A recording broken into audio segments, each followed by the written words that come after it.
Bienvenidos a un nuevo episodio del podcast Arqueología y Yacimientos. Hoy tenemos con nosotros a Jesús Álvarez Sanchís, uno de los principales investigadores del Castro de Ulaca en Ávila.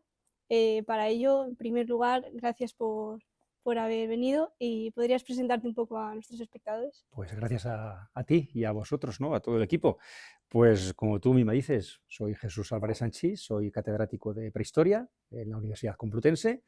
Vengo dando clases ya desde hace más de 20 años. Estoy encantado de estar con mis alumnos y alumnas, encantado de investigar y, como bien sabéis, pues llevo trabajando ya desde hace bastantes años en el entorno de la provincia de Ávila y en particular en el yacimiento de Ulaca, un yacimiento de la Edad del Hierro que esperamos que vaya siendo cada vez más conocido. Eres especialista en el estudio de culturas de la Edad del Hierro, sobre todo a nivel peninsular, y entre ellas se encuentran los betones. ¿Nos puedes explicar un poco quiénes eran los Así betones? brevemente, ¿no? Sí.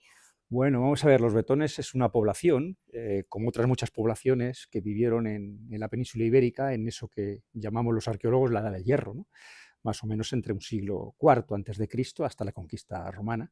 Y es el nombre de unas gentes que vivían en el occidente de la meseta, un nombre que nos viene de las fuentes romanas, de las fuentes clásicas, y pensamos que eso de alguna manera lleva a pensar que los romanos y los griegos, cuando visitaron estas tierras, perciben grupos de poblaciones con unas creencias, con una cultura material, con un sistema político diferente de otras poblaciones. Los llaman betones. No sabemos si los betones a sí mismos se llamaban como tal, probablemente tendrían algún tipo de identidad, pero lo cierto es que las gentes que viven en lo que es hoy Ávila, Salamanca, el occidente de Toledo, el norte de Cáceres, parte de Zamora, de alguna manera en esa época tuvieron pues, un conjunto de elementos que los hacen propios y que es lo que nos lleva a considerarlos pues, como una población con una entidad determinada, ¿no? Como pudieron ser los celtíberos, los astures o los galaicos, ¿no? ¿Y qué caracterizaba a los betones?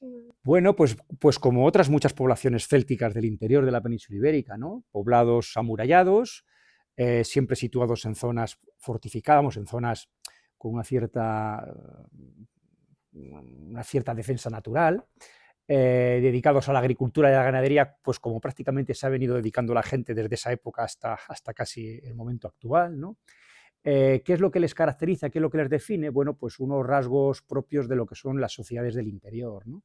Tienen unos cementerios de cremación realmente espectaculares que se excavaron en los años 30 del siglo pasado, un fenómeno de urbanismo muy complejo que nos lleva a pensar que seguramente a finales de la Edad del Hierro estaban prácticamente a punto de convertirse en lo que podríamos llamar casi una pequeña formación estatal, como otras formaciones estatales en la Europa templada. Y luego tienen elementos muy propios, ¿no? Muy de ellos, ¿no? Sobre todo por el hecho de vivir en un entorno básicamente ganadero, en una zona muy rica de pastos, y que probablemente eso explicaría en parte pues, un elemento muy sobresaliente de la cultura, como son las famosas esculturas zoomorfas, ¿no? Los berracos, como se suelen denominar, ¿no? Como los famosos toros de guisando, y que por tanto contribuye pues, a darles un elemento muy particular, ¿no? Y de alguna manera diferenciador de otras poblaciones de la época, ¿no? ¿Y se sabe quiénes fueron los autores de estos berracos? A ver, en principio debieron de ser ellos, ¿no? Se conocemos más de 450, casi medio millar de esculturas. Si esas esculturas las localizáramos, o mejor dicho, si las punteáramos en un mapa, pues la inmensa mayoría de esas esculturas coincide con el territorio que los romanos ascribían a los betones. Y si además hiciéramos un estudio por densidades, pues veríamos que la inmensa mayoría de las esculturas de berracos, de toros y de cerdos de piedra, pues básicamente se concentran en las zonas de mayor densidad de la época, en la Edad del Hierro, sobre todo en el centro de la provincia de Ávila y en el occidente de Salamanca. No cabe ninguna duda que esas esculturas fueron esculpidas por esas gentes que llamamos betones, ¿no? O la inmensa mayoría de ellas. Y, por ejemplo, si viajáramos un día, por ejemplo, en el 327 al Castro de Ulaca, ¿Sí? ¿qué nos encontraríamos? ¿Cómo sería? ¿Qué ¿Quién nos habría allí? encontraríamos? Bueno, pues nos encontraríamos un yacimiento, a ver, en un paraje natural extraordinario, ¿no? Seguramente más extraordinario de lo que es ahora, ¿no?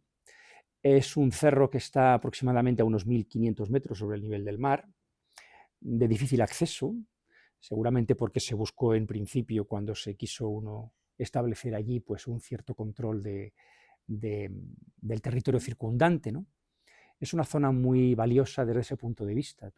Si tú te sitúas arriba, pues ves que puedes controlar visualmente un espacio muy amplio del territorio. Es es un poblado amurallado, como ya os comentaba antes. Este es un fenómeno característico de todas las poblaciones de la época, por lo menos de las poblaciones que están situadas en alto, ¿no? Y esas murallas ocupan un perímetro que supera los 3.000, 3.500 metros de longitud. Por tanto, ¿qué es lo que nos llamaría la atención? Pues nos llamaría la atención el hecho de estar en un sitio seguramente densamente poblado, que ocupaba una superficie muy amplia y que eso no era lo habitual en esa época. Por tanto, seguramente Ulaca vendría a ejercer una especie como de capital, como de centro jerárquico, ¿no? Como un sitio nuclear que seguramente atraería la atención de las poblaciones de alrededor, ¿no? Y cerca de esa ciudad, pues tendríamos que pensar, y lo hemos demostrado arqueológicamente, que habría un cementerio, como otros cementerios de otras muchas poblaciones de la época, no a mucha distancia de la ciudad, y un sitio además muy particular, del que ya hablaremos a lo mejor según me vayas comentando, ¿no? Porque si hay algo que define a Ulaca es una serie de monumentos rupestres que difícilmente encontramos en otros sitios y que categorizan al sitio pues realmente como una capital, ¿no? Importante en la época. ¿Y más o menos se sabe cuánta gente viviría en esa capital? Bueno, a ver, es muy difícil, ¿no? Eso ya podéis imaginar, ¿no? Lo que es el hacer un cálculo demográfico de las sociedades prehistóricas, ¿no? Pero bueno, algunas cosas se pueden contar o se pueden imaginar, ¿no? Por ejemplo, en Ulaca hemos localizado aproximadamente unas 250, 300 estructuras de piedra. La inmensa mayoría, por sus características, parece que fueron viviendas domésticas. Si hacemos un cálculo de la superficie de esas viviendas y el número de viviendas, pues nos sale una demografía aproximada de alrededor de unas 1.500 personas, 2.000 almas, podían vivir en el poblado. ¿Qué tiene de particular Ulaca? Que es un sitio que tiene más de 70 hectáreas de tamaño, ¿no? Es muy grande, incluso demasiado grande para 2.000 personas. Pero claro, no podemos comparar lo que es una ciudad celta o de características propias del mundo celta a una ciudad mediterránea, ¿no? Entonces las ciudades celtas se definen por una cierta, yo no voy a decir una cierta anarquía, esa quizás no es la expresión, pero no es un urbanismo tan racionalizado como vemos cuando pensamos en una cultura mediterránea, ¿no?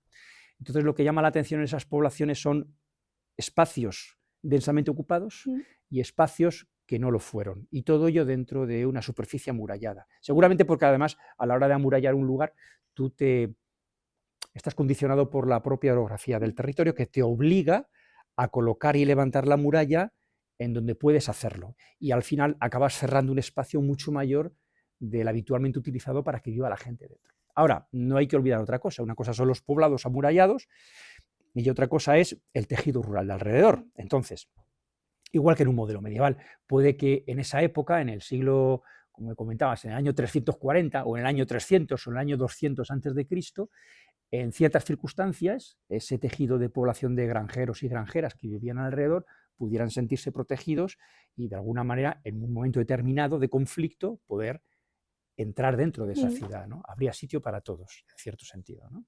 ¿Y se sabe si habría distinciones sociales entre ellos o jefe de poblado? Tendríamos que fijarnos sobre todo en lo que conocemos de otros cementerios, porque el cementerio de Ulaca está recientemente excavado, bueno, más que recientemente excavado, de él conocemos poco, pero sí conocemos bastante de otros cementerios, de Las Cogotas o de Chamartín. Son cementerios de poblados vecinos que están a 20, 25 kilómetros de distancia, ¿no?, de Ulaca, que vivieron en la misma época. Y esos cementerios han sido excavados todos ellos. Y en esos cementerios, cuando nosotros nos fijamos en las tumbas, estamos hablando de cementerios de alrededor de 2.500 tumbas. En Chamartín, 1.500, casi 2.000 tumbas en Las Cogotas. ¿Qué ocurre? Que cuando vemos esas tumbas nos fijamos en algo muy interesante. La inmensa mayoría de esas cremaciones, porque son tumbas de incineración. Lo único que tienen son los restos cenicientos de las personas y algún objeto, algún pequeño objeto que acompañaba a esa persona, y unas poquitas tumbas sí llevan unos ajuares realmente llamativos, ¿no? Objetos de importación, armas de hierro, y eso nos lleva a pensar que, por tanto, debía de haber algún tipo de cúspide, una pequeña élite, un grupo de mujeres y hombres dirigentes, ¿no? Porque, claro, si la mayor parte de las tumbas no tienen objetos y unas pocas tienen muchos objetos, y nos fijamos en lo que está pasando en otros cementerios de Europa y de la península ibérica, evidentemente en la Edad del Hierro pues ya había una cierta jerarquización social. Y en Ulaca debió de haberla sin ninguna duda. ¿Y esto podría estar relacionado con el hallazgo de lo que has mencionado antes de los altares, la sauna? Claro, vamos a ver, cuando tú en la Edad del Hierro hablas de jerarquización, tú puedes referirte a diferencias sociales entre las personas de un mismo ámbito, de un mismo poblado, pero luego hay otro elemento muy interesante que va más allá de eso, ¿no? Hasta qué punto en esta época también hay una jerarquía territorial, es decir, que haya aldeas o ciudades que ejercen un papel, digamos, mayoritariamente jerárquico, y que otros núcleos tengan un papel mucho más subsidiario, ¿no? Más de servidumbre, ¿no? Ulaca es el poblado más grande, es de los más grandes de la Edad del Hierro en la Céltica hispana, de los más grandes del oeste de Europa, y claro, cuando tú ves eso y te fijas que dentro hay monumentos rupestres como el altar de piedra, como la sauna, unas canteras industriales, vamos, o unas canteras que nos llevan a pensar que había un trabajo industrial relacionado con el trabajo de la piedra, y que ese tipo de monumentos o de, no sé, de sitios emblemáticos no aparecen en otros poblados, es porque lógicamente Ulaca debió de ejercer un papel preponderante. Por ejemplo, el altar. Claro, si hablas de religión o hablas de sistemas de creencias, pues si los altares o los grandes sitios donde hay una manifestación material relacionada con eso lo vemos en ciudades como Ulaca, tenemos que pensar que a lo mejor estos lugares ejercían una especie de, a ver, un cierto monopolio religioso sobre el resto de la población circundante. Y hablando del altar, Sí, este altar, sí. ¿se sabe para qué servía? ¿Sacrificios? Se sabe sobre todo por lo que sabe por otros sitios. A ver, es un altar que está hecho en un cancho de granito, o sea, está trabajado en la propia piedra, que tiene una configuración topográfica muy interesante, porque cualquiera que vaya a visitarlo se dará cuenta que las escaleras, es una peña, la peña tiene una serie de escaleras, y esas escaleras conducen a una parte alta con una concavidad, o mejor dicho, varias concavidades, una especie como de cazoletas, que están comunicadas entre sí. Bueno, el monumento está orientado, las escaleras miran hacia el punto más alto de la Sierra de Gredos, el Pico Zapatero, que es la paramera, ¿no? Las sierras, digamos, más septentrionales, las estribaciones más septentrionales de Gredos. Por tanto, aparentemente, parece que el monumento tiene una cierta orientación topoastronómica. ¿Qué se hacía ahí? Pues si nos fijamos en monumentos parecidos, por ejemplo, en Portugal hay un sitio llamado Panoias, en Vilarreal, que tiene una, ¿cómo diría yo?, una arquitectura rupestre muy parecida a la de Ulaca, todavía más monumental. Pero tiene una ventaja, o una desventaja, depende de cómo lo veamos. La ventaja es que ese sitio fue visitado por romanos. Y los romanos, cuando lo vieron, lo que hicieron fue fijarse en lo que se hacía y grabaron, es decir, hay una inscripción que se conserva en Panoias, en uno de los monumentos rupestres, donde se cuenta qué es lo que se hacía en ese monumento. Y el monumento es como el de Ulaca. ¿Y qué se hacía? Pues sencillamente esas concavidades a las que hago referencia eran lugares donde digamos, se llevaba a cabo un sacrificio o sacrificios de animales, y las vísceras de esos animales se diferenciaban, pues, el corazón, los pulmones, el riñones, etcétera. Entonces, el hígado, esas vísceras se repartían en las distintas concavidades, y al mismo tiempo que tenía lugar eso, la sangre circularía aparentemente, conectando una concavidad con otra a través de pequeños canalillos grabados que aparecen en estos monumentos. Y cuando esto pasaba, el sacerdote rendía culto a las divinidades de la época. ¿Dónde rendía culto? Pues mientras estaba teniendo lugar este acto, esa persona con ese papel religioso estaba situado en la parte alta de la peña. Esto en Panoyas. En Ulaca, ¿qué tenemos? Un poblado que no fue romanizado. Es un poblado de la del Hierro que se abandona en el siglo I a.C. Entonces, si en Panoyas eso funcionaba a comienzos del mundo romano porque los romanos lo vieron, eso significa que ese mismo rito seguramente también estaba presente en Ulaca y seguramente era un rito prerromano, ya de la Edad del Hierro. Claro, ¿qué me preguntan los estudiantes cuando vienen o la gente cuando viene a Ulaca? Bueno, sí, y aquí, pero ¿y aquí se sacrificaban a seres humanos? Pues claro, siempre hay un cierto morbo, ¿no?, propio de cuando estudiamos el pasado, ¿no?, sobre qué papel jugábamos también nosotros, ¿no? Si jugamos el mismo papel que las cabras y las ovejas que eran sacrificadas. No se puede descartar, porque tenemos referencias de un sitio en la provincia de Salamanca que se llama Ledesma, es una población actual. Ledesma es una ciudad que en las fuentes antiguas aparece identificada como una ciudad betona, la ciudad de Bletisama. Bueno, pues hay una referencia en las fuentes clásicas en las cuales hay un edicto romano en donde lo que se pretende con ese edicto es prohibir una tradición que parece que estaba presente en la ciudad de Bletisama y que consistía en el sacrificio de seres humanos y caballos en determinadas circunstancias. Si el edicto romano está prohibiendo eso, es porque eso se estaba haciendo. Y desde luego eso seguramente se habría hecho en la Edad del Hierro. Con lo cual, eso, si lo trasladamos al altar de Ulaca, pues podemos imaginárnoslo, ¿no? Vale, o sea que no lo tenemos claro. No lo tenemos claro, pero todo apunta a que va por ahí. Y la sauna ritual también es otro elemento muy destacado. Sí. ¿Qué se sabe? ¿Se sabe quién hacía uso de la misma? La sauna ritual es un monumento muy...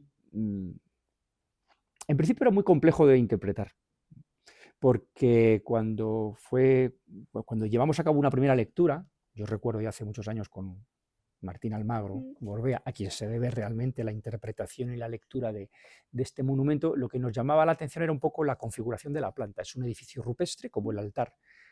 Está a 150 metros del altar. Está, por tanto, en una zona que podríamos llamar dentro de las ciudades célticas el Németon, ¿no?, esa especie de un sitio con una cierta configuración especial, fuera del ámbito doméstico. Y es un monumento rupestre que tiene una planta con tiene un recorrido con tres espacios diferenciados. Una planta rectangular, un pequeño espacio con dos asientos labrados en piedra donde solamente caben dos personas y otro espacio pequeño al que se accede a través de una pequeña puerta de un arco de medio punto. Bueno, antiguamente se pensaba que esto podía haber funcionado como una especie de herrería o de sitio para trabajar el metal. Luego nos dimos cuenta de que allí no hay ninguna evidencia que lleve a pensar en eso. Pero cuando se compara la planta de este edificio, de este monumento rupestre, con la planta de monumentos parecidos que se conocen en el noroeste de la península ibérica, nos hemos ido dando cuenta de que esto tiene mucha mayor relación con lo que se llaman los monumentos de tipo termal, las saunas, ¿no? Una especie de edificio que habría servido para que ciertas personas llevaran a cabo dentro un tipo de rito ceremonial relacionado con baños de vapor. ¿Y qué tenemos que imaginarnos? Pues muy sencillo. A partir de lo que conocemos en otros monumentos del noroeste de la península ibérica, tenemos que trasladar esa imagen a la sauna de Ulaca y pensar que en el espacio que hay junto a esa puerta de arco de medio punto, en su momento habría unas piedras que estarían cerca de una fuente de fuego, o sea, piedras calentadas al fuego, y que esas dos personas que hipotéticamente se sientan en la habitación contigua, a través de esa pequeña portezuela de arco de medio punto, que puede ser abierta y cerrada, sabemos que había una estructura para eso, echan agua, ese agua al entrar en contacto con la piedra que está caliente genera vapor, y ese vapor lo que genera es un baño ritual, no es un baño higiénico, es un baño de tipo ceremonial. Los baños ceremoniales e higiénicos y rituales prehistóricos son la base para poder entender lo que es luego el baño lacedemónico de tipo espartano, para entender lo que va a ser luego el origen de las termas griegas, de las termas romanas, etcétera, etcétera, etcétera, ¿no? Entonces, seguramente ese tipo de rito ya existía en Ulaca. Hay que imaginarse que el edificio rupestre estaba virtualmente cerrado para que ese vapor pudiera tener juego, ¿no?, y pudiera tener esa labor, ¿no? ¿Por qué se hacía? Pues seguramente obedecería a ritos de paso, ritos de edad, en todo un ritual complejo, pero que es propio de sociedades prehistóricas, que se pierde la noche de los tiempos. Esto no es algo de la del hierro, esto viene desde mucho antes. Y sabemos em, qué comían en Uraca. O Bueno, sea, tenemos sí. que imaginaros lo que comían, ¿no? A ver, lo que se ha encontrado en Ulaca y en otros poblados de la época, hemos encontrado restos de trigo, restos de cebada. Eh, Eso evidentemente nos lleva a pensar que, bueno, pues hay un tipo de consumo que estaría directamente relacionado con lo que se produce en los campos agrícolas, Mm. ¿no? Que se trabajarían en el entorno del río Adaja, ¿no? Alrededor del río, ¿no? Y que, bueno, pues nos llevaría a pensar, pues no hay que imaginarse mucho más allá de lo que serían unas gachas, ¿no? Platos cocinados a partir con una base de harina, que sería lo fundamental, ¿no? La bellota debió de jugar un papel también importante, porque eso sí tenemos referencia a las fuentes clásicas, y algunos estudios que nuestro querido amigo Alfredo Jimeno en su momento llevó a cabo en los molinos de Numancia confirmaban que había molinos que habían sido utilizados para moler un tipo de bellota que daría lugar a un tipo de harina para un tipo de pan determinado, ¿no? Y si eso estaba teniendo lugar en un siglo segundo antes de Cristo en Numancia, Mm. pues difícilmente podemos imaginar una cosa distinta en el caso de Ulaca, ¿no? Con lo cual, y aparte que hay referencias en las fuentes sobre el consumo de bellota y el papel que jugaba la bellota. Y luego ya lo último, pues tenemos también referencias de restos de animales cazados, vamos, animales que eran pues, corzos, ciervos, etcétera, etcétera, porque esos restos sí nos han llegado en el yacimiento y en otros yacimientos de la zona, y también tenemos restos de huesos que hemos identificado con ovejas, con cabras, con ganado bovino, con ganado porcino, que da luego lugar para entender también el tema de la escultura zoomorfa. Los últimos estudios que hemos llevado a cabo en esos huesos lo que nos están mostrando es que los animales se mataban viejos y que por tanto eran aprovechados durante la mayor parte de su vida, ¿no? Todo el potencial que puedan ofrecer, pero cuando ya llegaban en un momento por enfermedad o sencillamente por vejez, eran sacrificados y eran consumidos, con lo cual el consumo de carne también hay que entenderlo. ¿Que era excepcional? Evidentemente, como cualquier sociedad antigua y como cualquier sociedad hasta hace prácticamente 50 años, ¿no? ¿Y hay evidencias en Uraca de zonas dedicadas a producción artesanal? ¿Se sabe si vendían estos productos Sí, en el sí. exterior? Si nos ceñimos a Ulaca, vamos a ver, en el espacio que ahora mismo, donde hemos localizado el cementerio, que está en la ladera norte de la ciudad, ahí hay evidencias que en un momento determinado de la vida del poblado, em, seguramente algún tipo de actividad relacionada con la molienda debió de llevarse a cabo, porque hemos encontrado muchos molinos. Entonces no podemos descartar la posibilidad de que la actividad de molienda, de obtención de harina, se llevara a cabo en ciertas zonas de la ciudad, en este caso en la parte baja, que eso conectaría las necesidades de una capital como es Ulaca con, bueno, pues la actividad económica de las poblaciones de granjeros y granjeras que se moverían alrededor, ¿no? Hay una actividad industrial muy interesante que es la cantería. Entonces en Ulaca, en la parte alta, hemos localizado varias canteras, en particular dos de ellas. Y en esas canteras hemos visto que hay piedras con unos tamaños que llevan un patrón y que se corresponde perfectamente con el tamaño de las piedras de las casas y de la muralla, con lo cual no cabe la menor duda de que esa actividad industrial relacionada con el trabajo de la piedra tenía ese objetivo. Pero lo más interesante es que esas canteras eh, tienen huellas del proceso de trabajo. Eso es algo muy interesante, es inédito, se conoce muy poco en los yacimientos celtas de Europa, actividades de este tipo en las cuales podamos reconstruir un poco cómo era el proceso de trabajo. Hemos localizado hasta las pequeñas lañas, o sea, pequeños orificios que están en las piedras a distancias regulares y que nos llevan a pensar que eran, bueno, pequeños agujeros sobre los cuales luego intervendría alguna estaca de madera convenientemente humedecida y que generaría, por la diferencia de temperatura de la noche a la mañana, la suficiente fricción para que luego tú puedas, digamos, crear una especie de falla que te permita romper la piedra. Bueno, pues ese proceso se conoce perfectamente en Ulaca, está perfectamente documentado, y quizás lo más llamativo y lo más interesante es que cuando vemos ahora mismo la cantera y viajamos y vamos allí, uno tiene la sensación de que las betonas y los betones que vivían allí dejaron el yacimiento el día antes de que nosotros llegáramos. Y es quizás una de Y, las maravillas de Ulaca, ¿no? Esa especie de Pompeya betona, como la hemos bautizado. y se sabe hasta cuándo fue habitado, cuándo se abandonó, dónde fueron Bueno, pues las a ver, viviendas. a partir de la cronología que tenemos de algunas tumbas que hemos excavado en Ulaca, las más tardías nos llevan a una época, a partir de ciertos objetos metálicos y de algunas armas, de alrededor de comienzos del siglo I antes de Cristo. Podríamos situarlo en un contexto quizás así más bélico y político de la época de las guerras sertorianas, porque además, vamos a ver, Ulaca es la base fundacional de lo que luego va a ser Ávila.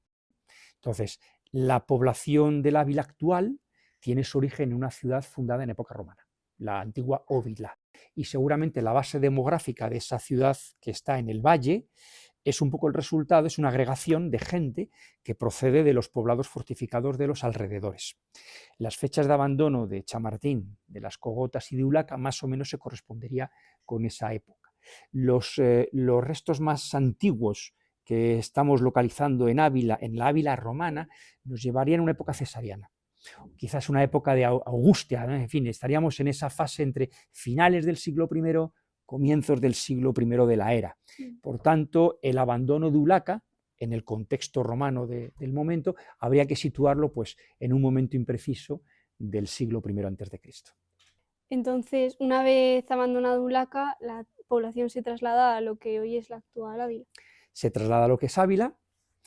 Eso no implica que Ulaca haya estado siempre abandonada desde entonces, porque cerca de Ulaca hay poblados que luego tienen una ocupación interesante en un momento ya muy avanzado de época romana, o mejor dicho, ya en una época alto medieval. Hay evidencias muy interesantes de poblados o de presencia de época visigoda, en los alrededores de Ulaca me refiero, e incluso en Ulaca tenemos un monumento ahora mismo muy interesante, que es el que estamos excavando, que lo llamamos el Torreón, que pudo haber funcionado como un edificio público, político, pero que a su vez pudo haber tenido también un cierto rol de atalaya, de una gran atalaya visual desde la que se controla Ávila, ¿no? desde Ulaca.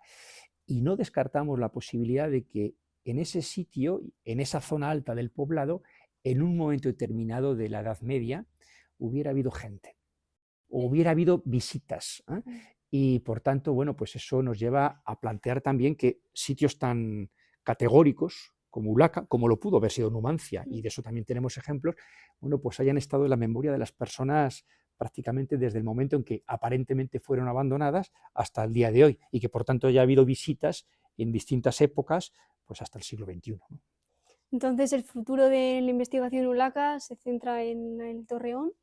El futuro de la investigación de Ulaca se centra en el Torreón, hay que centrarlo en el altar, hay que seguir estudiando el entorno, hay que continuar si podemos, en un futuro con la necrópolis, que fue un proyecto que ya abandonamos hace tiempo.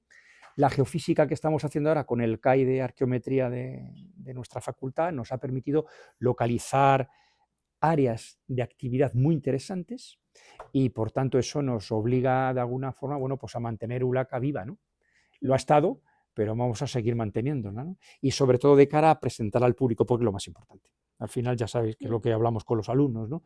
¿Quiénes nos pagan a los arqueólogos? Pues nos pagan los padres de los alumnos y las madres de los alumnos, ¿no? Nos paga el dinero público, ¿no? Y entonces nosotros respondemos al público, respondemos a la gente. Entonces lo que hay que hacer es intentar mostrar lo que estamos excavando y lo que estamos interpretando en un lenguaje divulgativo a las personas, y que las personas vayan a ver el yacimiento, lo visiten, lo conozcan y se sientan atraídas.